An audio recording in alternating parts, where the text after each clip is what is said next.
The Filipino Young Leaders Program is a nonprofit organization composed of next-generation leaders dedicated to bridging American and Filipino cultures to benefit both countries.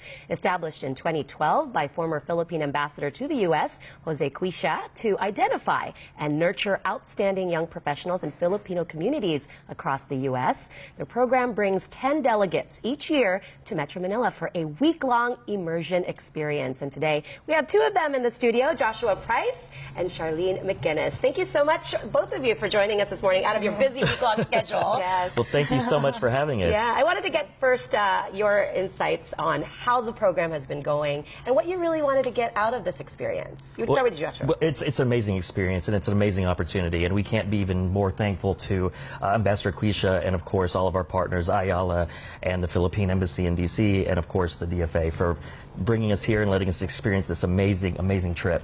I have not been to the Philippines for 21 years. 21 years. So it's really Welcome been... back. Thank you. Maraming salamat po.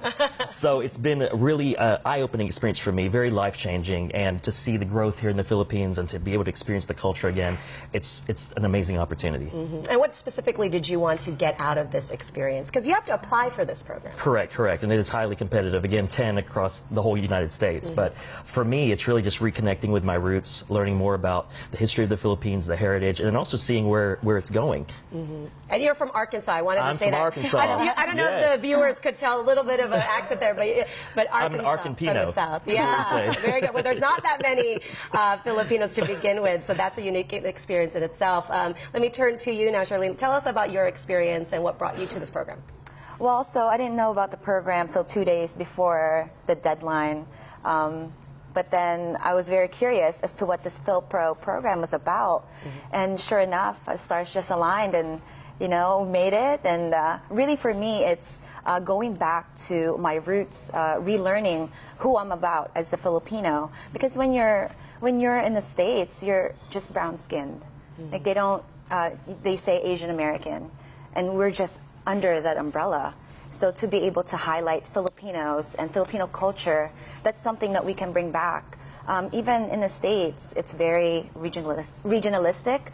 You're Tagalog, you're Ilocano. And you're from Hawaii.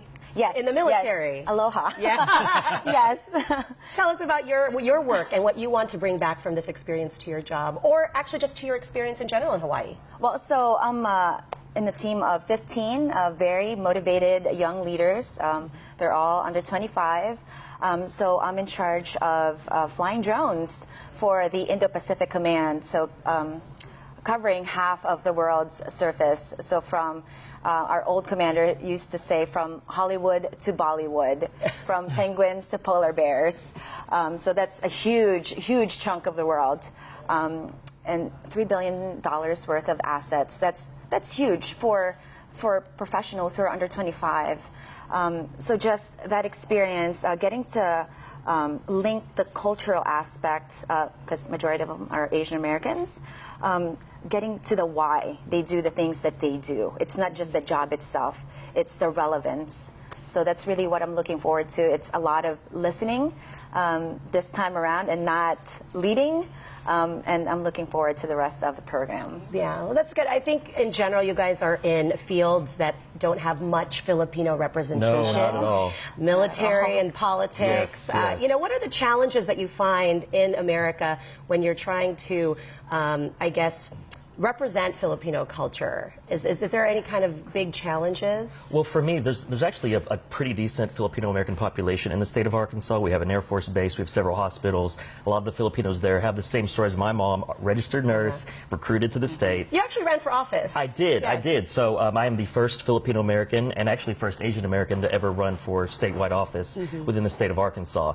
And actually this last election cycle, there were only 4 Filipino-Americans across the whole country that were running for office on a state level or higher. So there's definitely a lack of representation in government, in politics, in leadership positions, civic engagement among the Filipino-American community.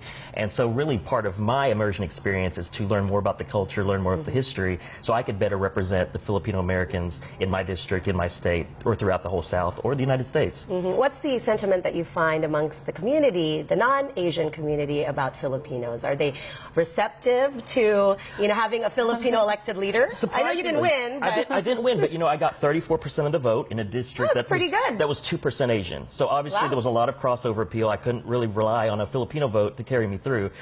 So I think that one of the positive notes they said during my campaign is, well, we know that Filipinos are very hardworking. Like, you're hardworking, you're passionate. We know that if we elect you, you're not going to be sleeping on the job, right? You're really going to be working hard and working to represent the people. So there was a lot of positives from my campaign, and I think there's a positive view of Filipino Americans in general. That's good. And I know for you, Charlynne, the military cooperation between the United States and the Philippines is stronger than ever. Yes. Despite some of these, headwinds we're seeing with the pivot to China, for example. President Xi Jinping was just here.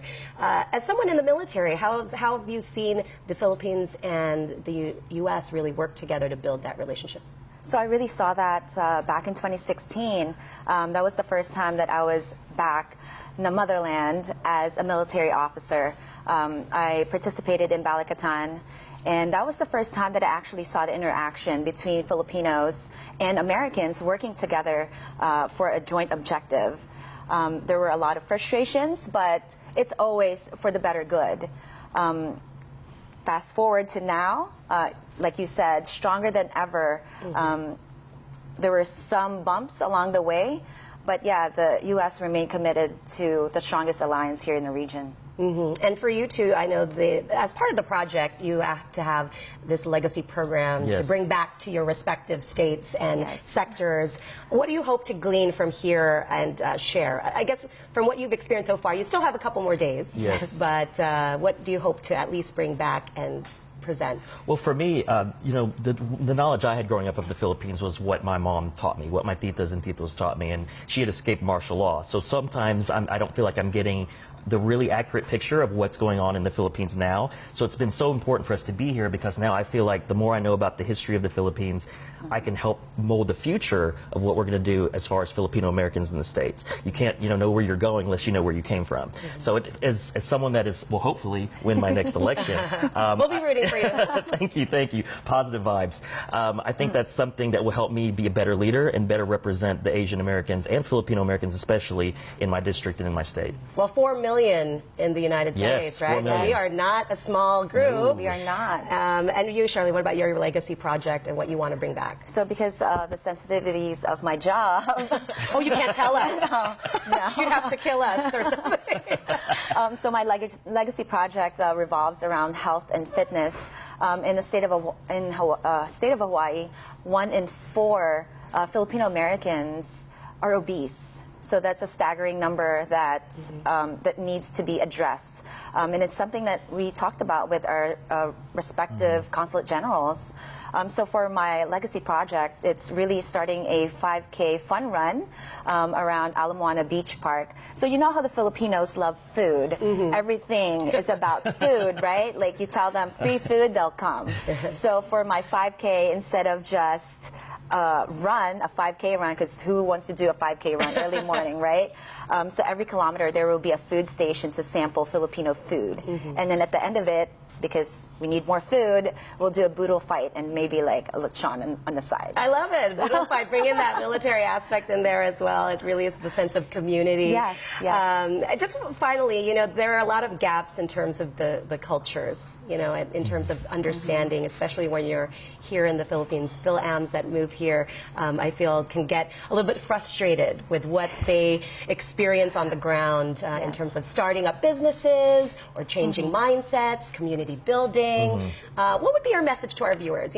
Our Filipino viewers that are seeing some of these challenges in the cross-cultural exchanges in a workplace environment. How would you address that? What would be your message? Well, my message, I guess I'll keep it short and sweet. I think Filipinos are some of the most talented, smartest, most passionate, hardworking people in the world. And I think if Filipinos can embrace their potential, be bold, be courageous, take risks, and just really channel all of that energy in a positive way, like the sky's the limit. Yes. Very good. I love that positive energy, but positive vibes right there. And then change is inevitable. Do not be afraid to change, because that's how we grow. That's how the economy will grow and go towards the right direction. So just embrace change, and we're in this together. It's not just the Philippines making changes on a global scale. So let's just be together and have fun while doing it, right? Yeah, that's true. It's a good message because, again, we're reminded about, everyone's going to the same goal. Yes. It's a little bit different, the approaches. Right. Yes. Between Americans and Filipinos, but together we can get it done, especially for the Yes. Philippines. So Yes. Thank you so much for joining us today and Thank sharing you. your Yes. efforts to bring back our beauty of the Philippines back to the U.S. and vice versa. Joshua Price, of course, and Charlynne Mcginnis joining you. us from the FYLPRO program.